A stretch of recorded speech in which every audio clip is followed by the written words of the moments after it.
Hello my dear friends, welcome back to my YouTube channel. So ਅੱਜ ਦੀ video start ਕਰਨ ਤੋਂ ਪਹਿਲਾਂ ਮੈਂ ਤੁਹਾਨੂੰ ਸਾਰਿਆਂ ਨੂੰ ਦੀਵਾਲੀ ਦੀਆਂ ਹਾਰਦਿਕ ਸ਼ੁਭਕਾਮਨਾਵਾਂ ਦੇਣਾ ਚਾਹੁੰਦੀ ਹਾਂ। ਰੱਬ ਕਰੇ ਦੀਵਾਲੀ ਦਾ ਤਿਉਹਾਰ ਜੋ ਹੈ ਤੁਹਾਡੇ ਸਾਰਿਆਂ ਦੇ ਪਰਿਵਾਰ ਦੇ ਵਿੱਚ ਖੁਸ਼ੀਆਂ ਲੈ ਕੇ ਆਵੇ। ਠੀਕ ਹੈ, ਤੇ ਅੱਜ ਅਸੀਂ ਜਿਹੜਾ ਚੈਪਟਰ ਹੈ ਕੋਈ ਸਟਾਰਟ ਨਹੀਂ ਕਰਨ ਵਾਲੇ। ਅੱਜ ਆਪਾਂ ਮਾਡਲ ਟੈਸਟ ਪੇਪਰ ਜੋ ਹੈ ਕਲਾਸ 8ਵੀਂ ਦਾ ਸੈਸ਼ਨ 21-22 ਵਾਸਤੇ ਟਰਮ 1 ਦਾ ਜੋ ਸਟਾਰਟ ਕਰਨ ਜਾ ਰਹੇ ਹਾਂ। ਇਹਦੇ ਵਿੱਚ ਤੁਸੀਂ 40 ਜਿਹੜੇ MCQ ਹੈ ਇੰਪੋਰਟੈਂਟ MCQ ਤੁਸੀਂ ਦੇਖੋਗੇ ਤੇ ਕਾਫੀ ਜ਼ਿਆਦਾ ਪੋਸਿਬਿਲਿਟੀ ਹੁੰਦੀ ਹੈਗੀ ਆ ਕਿ ਮਾਡਲ ਟੈਸਟ ਪੇਪਰ ਵਿੱਚੋਂ ਹੀ ਪੇਪਰ ਆ ਜਾਂਦਾ ਹੈ, ਬਹੁਤ ਸਾਰੇ ਕੁਐਸਚਨਸ ਆ ਜਾਂਦੇ ਹਨ। ਠੀਕ ਹੈ, ਤੇ ਇਸ ਕਰਕੇ ਤੁਸੀਂ ਐਂਡ ਤੱਕ ਵੀਡੀਓ ਜ਼ਰੂਰ ਦੇਖਿਓ। ਹਰ ਇੱਕ ਕੁਐਸਚਨ ਜਿਹੜਾ ਅਸੀਂ ਪਾਉਂਦੇ ਹਾਂ YouTube ਚੈਨਲ ਦੇ ਉੱਤੇ ਇੰਪੋਰਟੈਂਟ ਹੁੰਦਾ ਹੈ। ਸੋ ਵੀਡੀਓ ਨੂੰ ਸਕਿਪ ਕੀਤੇ ਬਿਨਾ ਸਾਰੇ ਕੁਐਸਚਨਸ ਜਿਹੜੇ ਹੈਗੇ ਧਿਆਨ ਨਾਲ ਤੁਸੀਂ ਦੇਖੋ। ਆਪਣੀ ਕਾਪੀ ਲੈ ਲਓ, ਬੁੱਕ ਲੈ ਲਓ, ਅੰਡਰਲਾਈਨ ਕਰਨਾ ਹੈ ਉਹ ਕਰੋ, ਸਕਰੀਨ ਕੈਪਚਰ ਲੈ ਸਕਦੇ ਹੋ, ਵੀਡੀਓ ਡਾਊਨਲੋਡ ਕਰ ਸਕਦੇ ਹੋ। ਠੀਕ ਹੈ, ਸੋ ਲੈਟ ਅਸ ਸਟਾਰਟ। ਤੋ ਤੁਸੀਂ ਦੇਖ ਤਾਂ ਸਕਦੇ ਹੋ ਕਿ ਇਸ ਮਾਡਲ ਟੈਸਟ ਪੇਪਰ ਦੇ ਵਿੱਚ ਤੁਹਾਨੂੰ ਟਾਈਮ ਜਿਹੜਾ ਦਿੱਤਾ ਗਿਆ ਹੈਗਾ ਉਹ 1 ਘੰਟਾ ਲਿਖਿਆ ਹੋਇਆ ਇਹਦੇ ਵਿੱਚ ਕਿ 1 ਘੰਟਾ ਹੈ। ਠੀਕ ਹੈ, ਪਰ ਕੱਲ ਅਸੀਂ ਆਪਾਂ ਹਦਾਇਤਾਂ ਪੜ੍ਹੀਆਂ ਸੀ ਤੇ ਉਹਦੇ ਵਿੱਚ 1.5 ਘੰਟਾ ਲਿਖਿਆ ਹੋਇਆ ਸੀਗਾ ਕਿ 1.5 ਘੰਟਾ ਹੋਏਗਾ ਤੇ ਨੰਬਰ ਜਿਹੜੇ ਹੋਣਗੇ ਮੈਕਸਿਮਮ ਨੰਬਰ ਉਹ 40 ਨੰਬਰ ਦਾ ਹੋਏਗਾ ਪੇਪਰ। ਠੀਕ ਹੈ, ਇੱਕ ਕੁਐਸਚਨ ਜੋ ਹੈ 40 ਨੰਬਰ ਦਾ ਹੋਏਗਾ ਤੇ 40 ਕੁਐਸਚਨ ਜਿਹੜੇ ਨੇ ਉਹ ਆਉਣੇ ਨੇ ਤੁਹਾਨੂੰ। ਪਰ ਇਹਦੇ ਵਿੱਚ ਉਹ ਸਾਡੇ ਕੋਲ ਮਾਡਲ ਟੈਸਟ ਪੇਪਰ ਹੈ, ਇਹ ਪੰਜਾਬ ਸਕੂਲ ਐਜੂਕੇਸ਼ਨ ਬੋਰਡ ਦੀ ਸਾਈਟ ਤੋਂ ਹੀ ਡਾਊਨਲੋਡ ਕੀਤਾ ਹੈ ਤੇ ਇਹਦੇ ਵਿੱਚ 1 ਘੰਟਾ ਤੇ 35 ਕੁਐਸਚਨਸ ਜਿਹੜੇ ਨੇ 35 ਨੰਬਰ ਜਿਹੜੇ ਨੇ ਉਹ ਲਿਖੇ ਹੋਏ ਨੇ। ਚਲੋ ਅਸੀਂ ਕੁਐਸਚਨਸ ਜਿਹੜੇ ਨੇ ਉਹ ਸਟਾਰਟ ਕਰਦੇ ਹਾਂ। ਸੋ ਤੁਸੀਂ ਸਕਰੀਨ ਤੇ ਦੇਖ ਸਕਦੇ ਹੋ ਪਹਿਲਾ ਕੁਐਸਚਨ ਸੀ ਡਰਿਲ ਦੇ ਵਿੱਚ ਬਾਰੇ ਹੈ ਤੇ ਸੀ ਡਰਿਲ ਇਹ ਚੈਪਟਰ 1 ਹੈ, ਉਹਦੇ ਵਿੱਚੋਂ ਕੁਐਸਚਨ ਆਇਆ ਹੈ ਸੀ ਡਰਿਲ। ਚੈਪਟਰ ਨੰਬਰ ਸੀ ਤੁਹਾਡਾ 1 ਤੇ ਚੈਪਟਰ ਦਾ ਨਾਮ ਸੀ ਕ੍ਰੌਪ ਪ੍ਰੋਡਕਸ਼ਨ ਐਂਡ ਮੈਨੇਜਮੈਂਟ। ਠੀਕ ਹੈ, ਇਹਦੇ MCQs ਜੋ ਹੈ ਮੈਂ ਤੁਹਾਨੂੰ ਪਹਿਲਾਂ ਵੀ ਪਾਏ ਹੋਏ ਸੀਗੇ ਇਸ ਚੈਨਲ ਦੇ ਉੱਤੇ ਹੀ ਤੁਸੀਂ ਦੇਖ ਸਕਦੇ ਹੋ ਅਗਰ ਉਹ ਵੀਡੀਓ ਨਹੀਂ ਦੇਖੀ ਹੋਈ ਤਾਂ। ਚਲੋ ਫਿਰ ਦੇਖੋ ਕੀ ਲਿਖਿਆ ਹੋਇਆ ਹੈ। Seed drill is used for, seed drill ਜੋ ਹੈ ਅਸੀਂ ਕਿਸ ਵਾਸਤੇ ਯੂਜ਼ ਕਰਦੇ ਹਾਂ। So seed drill is used for you have options here. Option A is harvesting, B option is cleaning the seed, C option is sowing and D option is weeding. So what do you mean by harvesting? Harvesting का मतलब क्या होता है? फसल की कटाई करना। Next B option है क्लीनिंग द सीड, मतलब के जो बीज होता है उसको सफाई करना, उसको साफ करना। नेक्स्ट सी ऑप्शन है सोइंग, सोइंग का मतलब क्या होता है? बीज को उगाना। एंड वीडिंग, वीडिंग का मतलब क्या होता है? वीडिंग का मतलब होता है भाई जो वीड्स होते हैं अनवांटेड प्लांट्स खेत के अंदर उसको निकालना। ठीक है, तो यहाँ पे जो ऑप्शन है सीड आप समझ सकते हो बीज से ही होगा कुछ, है ना। तो यहाँ पे जो ऑप्शन है आपके पास you have 4 options. So out of these 4 options right answer is sowing. ठीक है, तो सोइंग जो है यहाँ पे राइट आंसर है। ठीक है, चलिए फिर let us move to the next question. 42nd question जो है आपके पास देखिए क्या लिखा है। Chemical substances, chemical substances rich in nutrients, nutrient से भरपूर जो केमिकल सब्सटेंसेस होते हैं हम उनको क्या कहते हैं। First option you have here fertiliser, second weedicides, C option pesticides, D option herbicides. ठीक है, so right answer is fertilisers. ठीक है, फर्टिलाइजर्स क्या होते हैं? केमिकल सब्सटेंसेस जिसके अंदर न्यूट्रिएंट्स पोटाश, लाइक पोटाश जो है काफी ज्यादा मात्रा में पाया जाता है। ठीक है, तो ये आप लोगों को काफी अच्छे तरीके से समझाया हुआ है फर्स्ट वीडियो में कि जैसे मैन्योर्स और फर्टिलाइजर्स होते हैं, है ना। फर्टिलाइजर्स आर्टिफिशियल खाद होती है और जो मैन्योर होती है वो देसी खाद होती है जो कि खेतों के अंदर बनाई जाती है। ठीक है, चलिए let us move to the next question. You have here 43rd question is supply of water, पानी देना। तो बहुत इजी क्वेश्चन है, this is the easiest question I think in your chapter और in the model test paper. Supply of water, पानी देना पौधों को, फसल को पानी देना। ठीक है, उसको हम क्या कहेंगे? Supply of water to crops at appropriate intervals is called, first option is cultivation, cultivation होता है फसल को उगाना। नेक्स्ट है इरिगेशन, सिंचाई करना। थर्ड ऑप्शन इज हार्वेस्टिंग, फसल की कटाई करना। Fourth option is sowing, sowing का मतलब होता है जैसे मैंने आपको पहले भी बताया था फर्स्ट क्वेश्चन में, इट मींस के सीड्स को बोना। ठीक है, to sow seeds. So right option is irrigation, irrigation मतलब सिंचाई। सो पानी देना इन इक्वल इंटरवल्स टाइम, फसल को पानी देना। ठीक है, सही समय पे, उसको हम क्या कहते हैं? वी कॉल इट इरिगेशन, हम उसको इरिगेशन जो है वो कहते हैं। ठीक है, चलिए फिर let us move to the next question. Next question है हमारे पास 44th question. Bacteria present in root nodules of pea, pea मतलब के जो ये भी आ सकता है आपको कि ल्यूमिनस प्लांट्स जो होते हैं, लेग्यूमिनस प्लांट्स, उसके अंदर जो बैक्टीरिया होता है वो कौन सा होता है जो कि नाइट्रोजन जो है वो प्रोवाइड कर रहा होता है, नाइट्रोजन फिक्स करता है मिट्टी के अंदर। So that plant is rhizobium plant. ठीक है।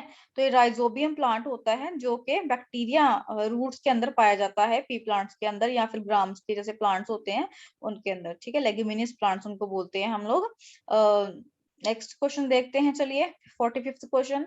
सो this is very interesting question. Which bacteria helps in setting of curd? तो दही जो है जमाते हैं घर पे, है ना, आपके मम्मी दही जमाते होंगे। तो वहां पे जो ये दही जो जब जमाते हैं तो उसके अंदर क्या होता है, ऐसा क्या बैक्टीरिया का नाम है जो दही को सेटल होने में हेल्प करता है, दही जमने में हेल्प करता है? So first option you can see here rhizobium, second option is lactobacillus, third option is vibrio cholerae, and last option is bacillus. So यहाँ पे जो out of these four options right answer is lactobacillus. Is the most important question and also favourite of mine, मेरा भी काफी favourite question है वाला। ठीक है, तो यहाँ पे जो है ये कर्ड को सेटल डाउन करने में जो बैक्टीरिया हेल्प करता है, दैट बैक्टीरिया इज लैक्टोबैसिलस। ठीक है, तो ये लैक्टोबैसिलस नाम का एक बैक्टीरिया होता है जो क्या करता है भाई, जो कर्ड को सेटल होने में उसकी मदद करता है। ठीक है, चलिए next question is process by which amount of nitrogen remain the same in the atmosphere, है ना। कहते हैं कि जो नाइट्रोजन का अमाउंट है वो सेम रहता है, वो प्रोसेस जो कि नाइट्रोजन का अमाउंट जो सेम रहता है एटमॉस्फेयर के अंदर, हम उस प्रोसेस को क्या कहते हैं, what do we call that process? So first option is, अब देखो नाइट्रोजन है तो कॉमन सेंस है भी नाइट्रोजन होगा, तो यहाँ पे नाइट्रोजन साइकिल ही हो सकता है ना। So right answer is nitrogen cycle here. Okay, so next question पे चलते हैं अभी हम लोग। आई होप आपको मजा आ रहा होगा। तो मजा आ रहा है भाई, अगर अच्छे लग रहे हैं क्वेश्चंस के आंसर्स, आपको समझने में अच्छा लग रहा है, तो अपने फ्रेंड्स के साथ, अपने, अगर if you are a teacher then should share with the students and also like this video. Now 53rd question is acid rain contains mainly, acid rain आपको पता है क्या होता है? एसिड रेन जो है पॉल्यूटेंट्स जो हैं जब वो हवा के साथ मिल जाते हैं, बारिश के पानी के साथ मिल जाते हैं, तो जब बारिश नीचे आती है, ठीक है, तो क्या होता है, काफी सारे मॉन्यूमेंट्स जो होते हैं नष्ट हो जाते हैं, खराब हो जाते हैं, कोडेड हो जाते हैं। तो ऐसे कौन सी गैसेस हैं जो कि एसिड रेन का कारण होती हैं? A option is oxygen and nitrogen gas, B option is fluoride and chlorine gas, C option is nitrogen gas and chlorine gas. D option here is nitrogen oxide and sulfur dioxide. So मैंने आपको भी बोला था कि gases when they get mixed with oxygen, हवा के साथ mix हो जाती हैं तो वो ज्यादा एसिड रेन प्रोड्यूस करती हैं वो। सो राइट आंसर इज ऑक्साइड का यहाँ पे आएगा। ऑक्साइड मींस ऑक्सीजन के जो पार्ट, नाइट्रोजन ऑक्साइड आ गया आपके पास and sulphur dioxide. This is the right answer. So D option is right one, nitrogen oxide and sulphur dioxide. ठीक है, now next question is 54th question, calorific value of a fuel. So calorific value जो है fuel की, उसको हम किस में express करते हैं? ए ऑप्शन इज किलोजॉल्स पर kilogram, B option is kilojoule per gram, C option is joule per milligram, D option is kilojoule per milligram. The right answer is kilojoules per kilogram. Okay, so right answer is kilojoule per kilogram. A option is the right answer. Now let us move to the next question. Next question is, which zone of a flame does a goldsmith use for melting gold and silver? Gold और silver, आपको पता है कि जैसे जो flame होता है, candle होती है, तो कैंडल के कौन कौन से जो पार्ट्स होते हैं, कौन कौन सी जोन होती है। सो you have your options and out of these option हमें पता करना है कि कौन सा पार्ट जो है वो गोल्डस्मिथ यूज करता है ताकि वो जो मेटल है, सिल्वर है, उसको जो है मेल्ट कर सके। ठीक है, सो let us see the options. A option is outer zone, B option is middle zone, C option is inner zone, and D option is lower zone. So right answer is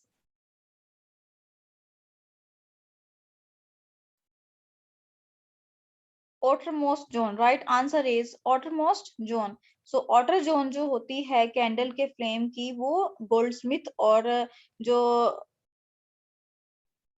Goldsmith means जो gold का काम करते हैं, silver का काम करते हैं, गहनों का काम करते हैं, तो वो इस वाटर जोन को वो यूज करते हैं सो दैट के वो क्या कर सके, मेल्ट कर सके किसको, गोल्ड और सिल्वर को, because this is the hottest path. अगर ऐसा क्वेश्चन आ जाता है कि which is the hottest path जो है फ्लेम का कौन सा है, मैंने क्या बोला, हॉटेस्ट पार्ट। तो हॉटेस्ट पार्ट जो है फ्लेम का, कैंडल के फ्लेम का कौन सा पार्ट होता है, तो you can say outermost zone is the hottest part of the candle flame and has most temperature. That's why goldsmith used this part of the flame to melt silver and gold. ठीक है, तो इसलिए इसको use करते हैं।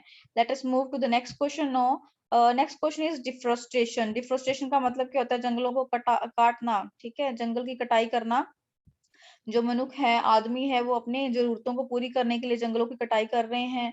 तो इस तरीके से अगर हम अपने ग्रीड के लिए इन वैल्यूएबल चीजों को इसी तरीके से नष्ट करते गए तो आने वाले भविष्य के लिए बिल्कुल भी बहुत ही कम जो चीजें हैं बचेंगी या शायद बचे ही ना। तो इसलिए हमें उनको, अगर एक पेड़ काटते हैं तो हमें 2 पेड़ 3 पेड़ जो है वो लगाने चाहिए। ठीक है, अपने बर्थडे के ऊपर लगाओ, ठीक है, अपने मम्मी पापा की एनिवर्सरी के ऊपर आप लगाओ पेड़।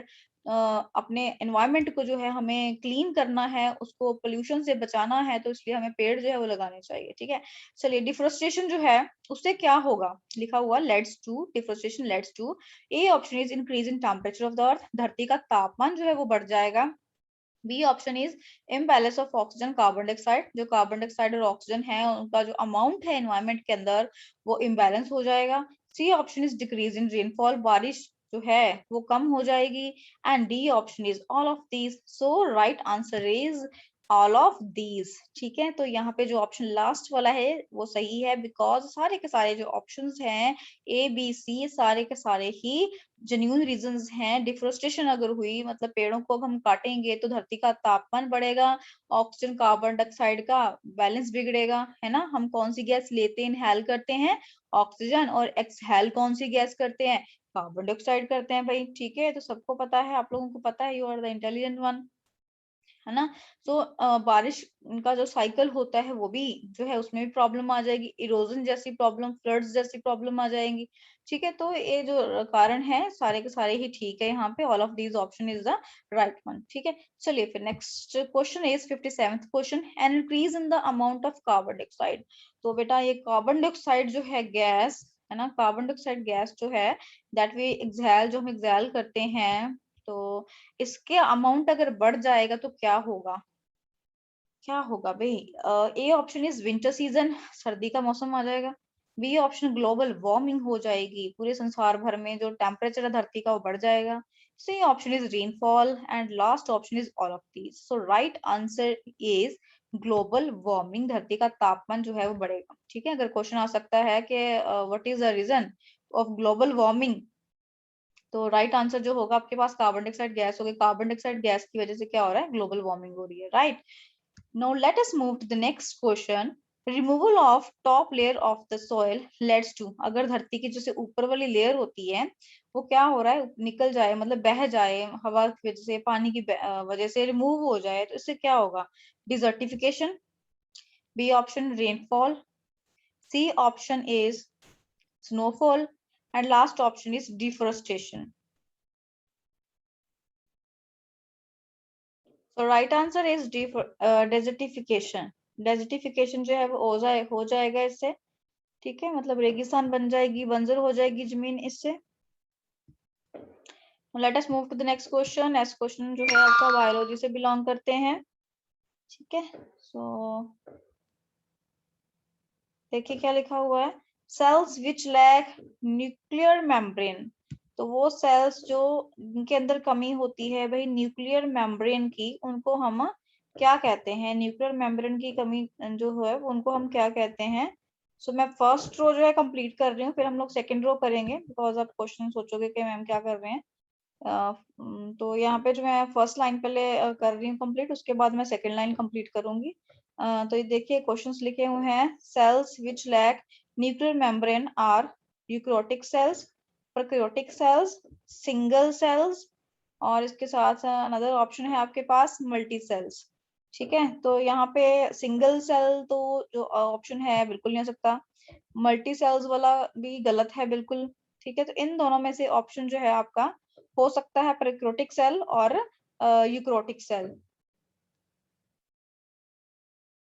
Right answer is prokaryotic cell. Prokaryotic cell के अंदर क्या होता है, कमी होती है, उसके अंदर न्यूक्लियर मेम्ब्रेन नहीं होती है, ठीक है। और जो यूकैरियोटिक सेल्स होते हैं दे हैव न्यूक्लियर मेम्ब्रेन। तो ऐसा क्वेश्चन आ जाए, इन दोनों में डिफरेंस यही है, क्या है कि यूकैरियोटिक सेल्स जो होते हैं they have nuclear membrane, prokaryotic cells क्या होते हैं उनके अंदर न्यूक्लियर मेम्ब्रेन नहीं होती है। ओके, तो राइट आंसर जो यहाँ पे है अकॉर्डिंग टू द क्वेश्चन के विच लैक मतलब नहीं होती है उसके अंदर nuclear membrane. So right answer here is prokaryotic cells, ठीक है। प्रोकैरियोटिक सेल जो है आपका राइट आंसर है। Let us move to the next question, let it be 67। So 67 question देखते हैं हम लोग। प्रेशर क्या होता है भाई, pressure equals to you have here four options. Option A is area divided by pressure on which it acts. Next is force by area. Next is volume by force, and last option is force by volume. So right answer जो है आपके पास force by area है।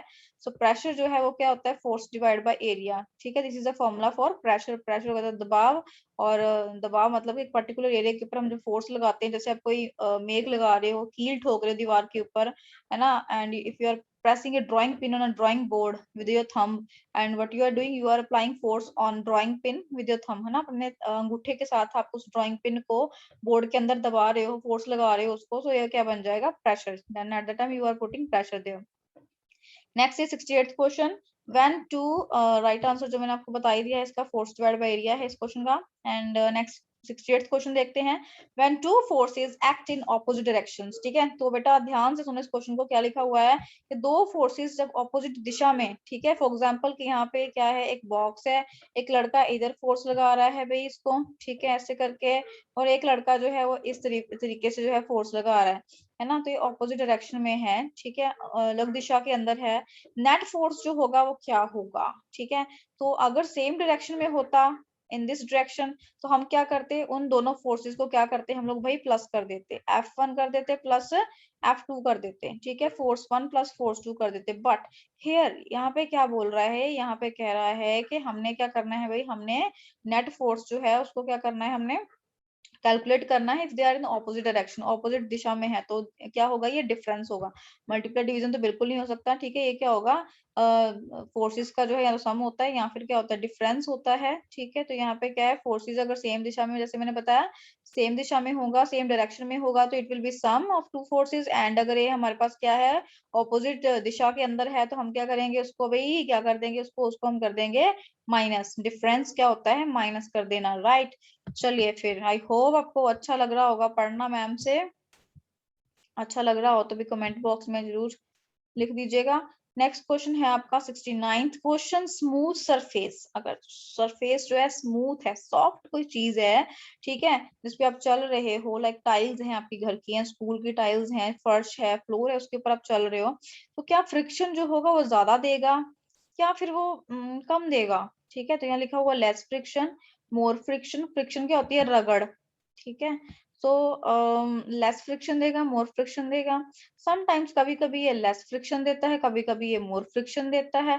And all of these तो बिल्कुल यहाँ पे हो नहीं सकता है, बिकॉज ये कंपैरिजन कर रहे हैं लेस मोर का, तो ये तो बिल्कुल नहीं हो सकता। तो यहाँ पे क्या होगा कि वो स्मूथ है तो लेस फ्रिक्शन देगा हमें, ठीक है, कम फ्रिक्शन देगा हमें, लेस फ्रिक्शन देगा हमें। So right answer is A option here. Next देखते हैं क्वेश्चन नंबर 17 जो लिखा हुआ है। Toy car released with the same initial speed will travel farthest on। so अगर टॉय कार है, हमने सेम स्पीड के उनको छोड़ा है, रिलीज किया है, ठीक है, तो सबसे तेज वो कहाँ पे चलेगी, मडी सरफेस के ऊपर, चीकड़ में चलेगी टॉय कार, या पॉलिश्ड मार्बल सरफेस है उसके ऊपर चलेगी, सीमेंटेड सरफेस है उसके ऊपर चलेगी, या फिर ब्रिक सरफेस है। तो ये टॉय कार होगा, रिलीज हमने अगर करेंगे ना पॉलिश्ड मार्बल सरफेस के ऊपर, तो ज्यादा स्पीड से भागेगी, है ना। अगर जो पॉलिश सरफेस है और प्लेन सरफेस है, बहुत ही जरा स्मूथ है, तो उसके ऊपर वो तेजी से चलेगी, बिकॉज वहां पे फ्रिक्शन उसको कम देखने को मिलेगी, ठीक है। आफ्टर दैट सीमेंटेड सरफेस के ऊपर करेगी वो, ठीक है, कि वहां पे भी फ्रिक्शन कम होगी, as compare to brick and muddy surface, वहां पे फ्रिक्शन जो है वो ज्यादा होगी, ठीक है। चलिए, let us move to the next question। 71st question is which of the following is responsible for wearing water bicycle tyres, ठीक है, क्या है रिस्पॉन्सिबल, कौन है भाई, बियरिंग रॉड अगर टूट जाते हैं, जैसे मतलब उसका थोड़ा घिसने लग जाते हैं, जो बाईसाइकिल टायर्स होते हैं किसकी वजह से घिसने लग जाते हैं, it is because of muscular force, magnetic force, frictional force और ग्रेविटेशन फोर्स। सो रगड़ की वजह से होता है, तो घिसते रहते हैं वो टायर। तो आंसर जो होगा आपका वो है फ्रिक्शनल फोर्स। फ्रिक्शनल फोर्स मतलब कि दो सरफेसेस जो हैं जब आपस में वो कांटेक्ट में आते हैं तो क्या होता है, उनके बीच में रगड़ जो है वो होती है, जैसे टायर्स रबर हो गई आपकी और फर्श हो गया, फ्लोर हो गया, उनके बीच में जो रगड़ हो रही है उनको हम कह देंगे फ्रिक्शन, ठीक है। Now let us move to the next question. Here is lubricants. Lubricants जैसे पेंट हो गया है ना, ग्रीस हो गया, उनको हम फ्रिक्शन को रिड्यूस करने के लिए यूज करते हैं। सो lubricants वो सब्सटेंस हैं जो कि फर्स्ट ऑप्शन लिखा है increase friction, second option is are use to light fire, आग को लाइट करने के लिए यूज करते हैं, उसके बाद आग को जलाने के लिए मतलब यूज करते हैं, third option is reduce friction, are use to put out a fire, आग को बुझाने में ये काम आते हैं lubricants। सो जो आग को बुझाने में या लगाने में तो बिल्कुल ही मदद करते हैं, ठीक है। इन दोनों में से कुछ देखते हैं। तो lubricants जो है जैसे पेंट का काम है भाई, है ना, आपके साइकिल की चेन जैसे होती है वो आवाज कर रही है, तो हम क्या करते हैं, घर पे कोई मशीन है, दरवाजा है, उसके कब्जे होते हैं तो वो आवाज कर रहे थे, हम क्या करते हैं, ऑयल डाल देते हैं उसके अंदर, है ना, ग्रीस यूज कर लेते हैं, इसके अलावा पेंट यूज कर लेते हैं, तो इससे क्या होता है, फ्रिक्शन कम हो जाती है। तो इसका मतलब जो लिब्रिकेंट्स होते हैं ये क्या करते हैं, दे रिड्यूस द फ्रिक्शन, वो फ्रिक्शन को क्या कर देते हैं, रिड्यूस कर देते हैं, they help to reduce the friction. चलिए फर्स्ट वाली रो जो है हमारी कंप्लीट हो चुकी है। Let us move to the to again start of the PDF. Last तक जाएंगे अभी हम लोग, तो बने रहिएगा वीडियो के अंत तक। देखिए 47th क्वेश्चन है आपके पास माइक्रो ऑर्गेनिजम्स के बारे में, विच माइक्रो ऑर्गेनिज्म कॉज एड्स। तो एड्स जो नाम की बीमारी है, एक वायरस होता है जो कि फैलाता है, ठीक है। तो यहाँ पे जो ऑप्शन आ रहा है प्रोटोजोआ है, बैक्टीरिया है, virus and algae. So right answer is virus. Okay, so right answer जो है वो आपके पास वायरस है। Let us move to the next question no. So you have here question 48, the most reactive metal, सबसे ज्यादा reactive metal जो है वो कौन सा होता है।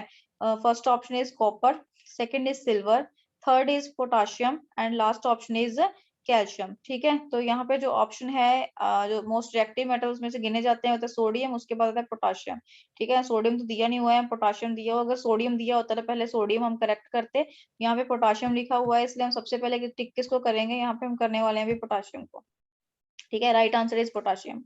Next is again same chapter से क्वेश्चन आपको आया हुआ है, which one of the following metal is most ductile. Ductile का मतलब क्या होता है बच्चे, डक्टाइल जो है उसका मतलब होता है कि हम उसको थिन शीट्स के अंदर कन्वर्ट कर सकते हैं, ठीक है। थिन शीट्स के अंदर हम उसको कन्वर्ट जो है वो कर सकते हैं। हम उसकी जैसे आप चादरें बनाते हो, चादरें मतलब जैसे पेटी बनती है घर पे, संदूक बनते हैं, अलमारियां बनती है ना, तो उसको हम क्या कह देते हैं, उसको हम कह देते हैं डक्टिलिटी प्रॉपर्टी जो होती है ना, उसको हम कहते हैं डक्टिलिटी।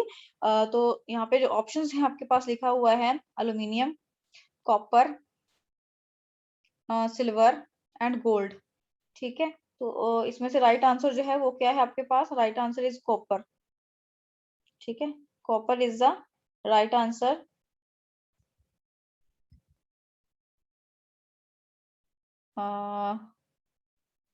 सॉरी मैंने गलत बोल दिया। डक्टिलिटी का मतलब होता है कि इसको वायर्स में कन्वर्ट करना, तारों में कन्वर्ट करना। मेलेबिलिटी की प्रॉपर्टी होती है, ठीक है। मेटल्स की मेलेबिलिटी का मतलब क्या होता है कि उसको शीट्स के अंदर कन्वर्ट करना, मेटल्स को शीट्स के अंदर कन्वर्ट करना, उसको हम क्या कहते हैं, जैसे मैंने अभी एग्जांपल दी थी संदूक वगैरह बनाने की या फिर अलमीरा वगैरह, तो उसको हम कहते हैं मेलेबिलिटी। जो डक्टिलिटी होती है डक्टाइल, उसको क्या प्रॉपर्टी है मेटल्स की, जिससे क्या है हम उन मेटल्स को वायर्स के अंदर कन्वर्ट कर सकते हैं। और आपने देखा होगा कॉपर, जैसे कॉपर की वायर्स बनती हैं ना, तांबे की तारें होती हैं, तो राइट आंसर जो होगा आपको कॉपर है। 50th question is materials having qualities of both metals and non metals are. तो देखो क्या लिखा है, मटेरियल्स जिनके अंदर दोनों ही प्रॉपर्टीज होती हैं, मतलब वो मेटल्स का भी प्रॉपर्टी उनके अंदर एग्जिस्ट करती है, नॉन मेटल्स की प्रॉपर्टी भी एग्जिस्ट करती है। सो वो क्या होते हैं, सो अलॉय नहीं, ये नहीं हो सकते, metalloids, noble metals and last option is none of these. So right answer you have here is metalloids, उसको हम क्या कहते हैं, मेटलॉइड्स कहते हैं। Next question is 51st question. Iron is galvanized by coating it iron जो होता है उसको गैल्वेनाइज किया जाता है, ठीक है, किसकी कोटिंग के साथ किया जाता है उसको, मतलब जैसे लोहा है उसको जंगाल से बचाने के लिए हम क्या करते हैं, उसके ऊपर कोटिंग कर देते हैं किसी और मेटल की जिसके ऊपर रस्ट नहीं लगता है, ठीक है, एंड उसकी लुक जो होती है वो भी बड़ी अच्छी लगती है। तो राइट आंसर यहाँ पे हम देखते हैं कौन सा हो सकता है। A option is chromium, B option is sodium, C option is magnesium and D option is zinc. So right answer is zinc.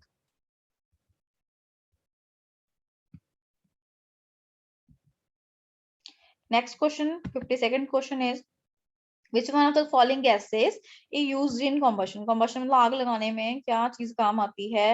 Hydrogen, oxygen, nitrogen, carbon dioxide. So right answer is oxygen. So without air, बिना हवा के, बिना oxygen के आग जो है वो नहीं लग सकती है, ठीक है। So oxygen is the supporter of the combustion.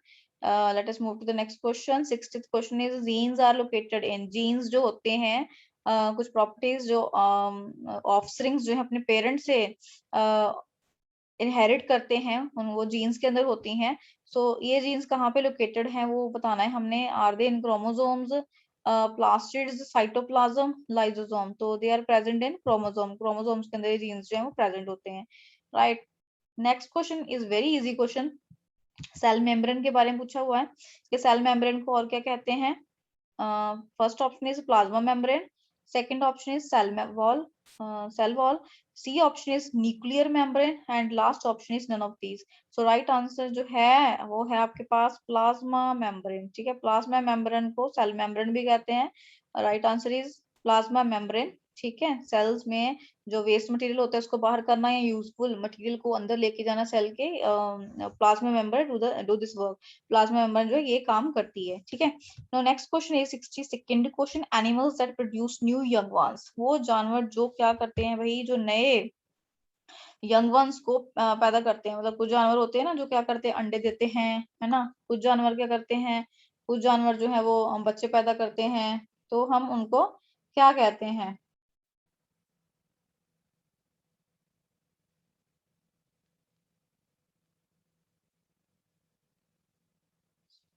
क्या कहते हैं?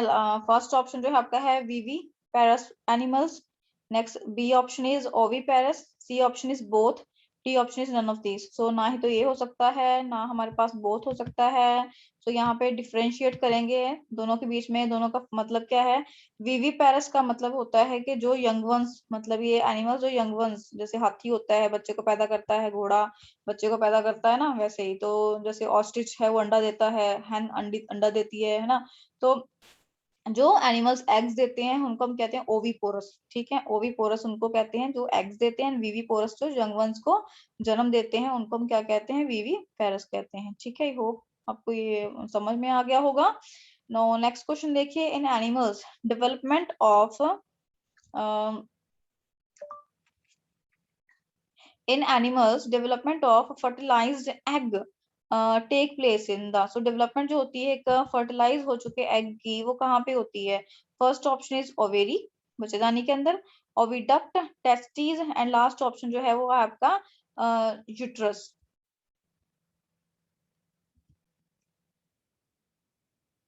Right answer here is oviduct. Oviduct जो है यहाँ पे राइट आंसर है, ठीक है। नेक्स्ट देखते हैं हम लोग 64th question. Which of the following shows external fertilisation. तो एक्सटर्नल फर्टिलाइजेशन कौन करता है? Right answer is frog, frog जो है वो करता है। 65th question is pressure which is exerted by air. Air के द्वारा, एयर को हम एटमॉस्फेयर भी बोलते हैं, यहाँ से याद रखना, ठीक है। तो एयर जो है वो हमारे आसपास हवा एक्सर्ट करती है, हमें सारे हमारी बॉडी के जो आसपास हवा है वो इक्वल प्रेशर एक्सर्ट करती है, जिससे हमें फील नहीं होता है। तो राइट आंसर जो है यहाँ पे एटमॉस्फेरिक प्रेशर आएगा, राइट। एयर से एटमॉस्फेयर से याद रखना atmospheric pressure. Next force can change. Force जो होती है वो क्या कर सकती है? Force can change direction of the body, speed of the body, shape of the body, all of these. तो जो फोर्स है वो क्या कर सकती है? वो डायरेक्शन भी चेंज कर सकती है, स्पीड भी चेंज कर सकती है और शेप जो है उसको भी चेंज कर सकती है। So right answer is all of these here, okay. So let us move to the 73rd question. As I was saying कि मैं आपका सेकंड रो अभी कंप्लीट कर रही हूँ, तो ध्यान से देखिएगा क्या लिखा है। Visually impaired people can read and write using. So जो जिनकी आंखों में प्रॉब्लम होती है, जो लोग ब्लाइंड होते हैं, देख नहीं सकते हैं, तो वो किस तरीके से पढ़ते हैं? A option is electronic writer, B option is digital pens, third option is Braille system and last D option is hearing aids. तो राइट आंसर जो है हमारे पास वो है ब्रेल सिस्टम। ठीक है, ब्रेल स्क्रिप्ट होती है जिसके माध्यम से वो लोग जो है पढ़ पाते हैं। Next 74th question is an owl can see clearly at night but not day time because it has. So एक ऑल उल्लू जो होता है रात को देख पाता है, दिन में क्यों नहीं देख पाता भाई? तो यहाँ पे आज आपको पता लग जाएगा भी क्यों ऐसे होता है। So A option is more rod cells and few cone cells. हमारी आंखों के अंदर रोड सेल्स और कोन सेल्स आपको पता है क्या होता है ना, लाइट चैप्टर में ये पढ़ा होगा आपने। B option is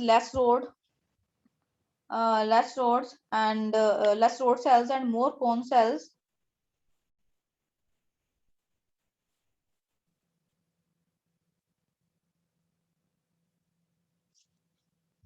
C option is more rod cells and more cone cells. D option is less rod cells and less cone cells. So right answer will be here.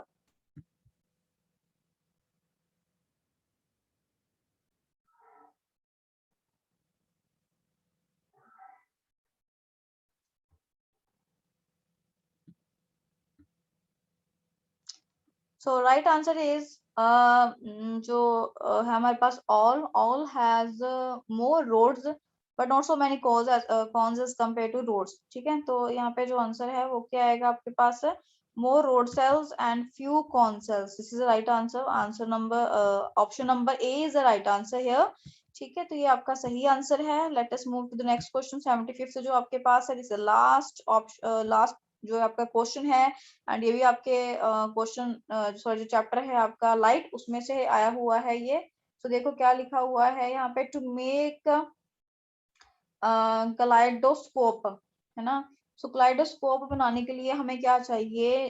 Do we need three plane mirror, 4 plane mirrors चाहिए इसमें, 3 जो glass sheets हैं वो चाहिए या 4 glass sheets जो है वो आपको चाहिए? तो इसमें से आपको क्या क्या जो है वो चाहिए?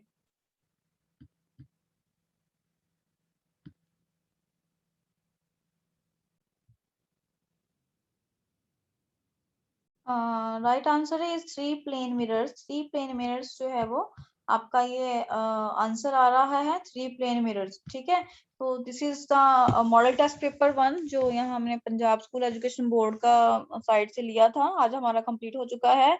आई hope you like the video. Subscribe my channel if you like the video, share it with your friends and like the video also.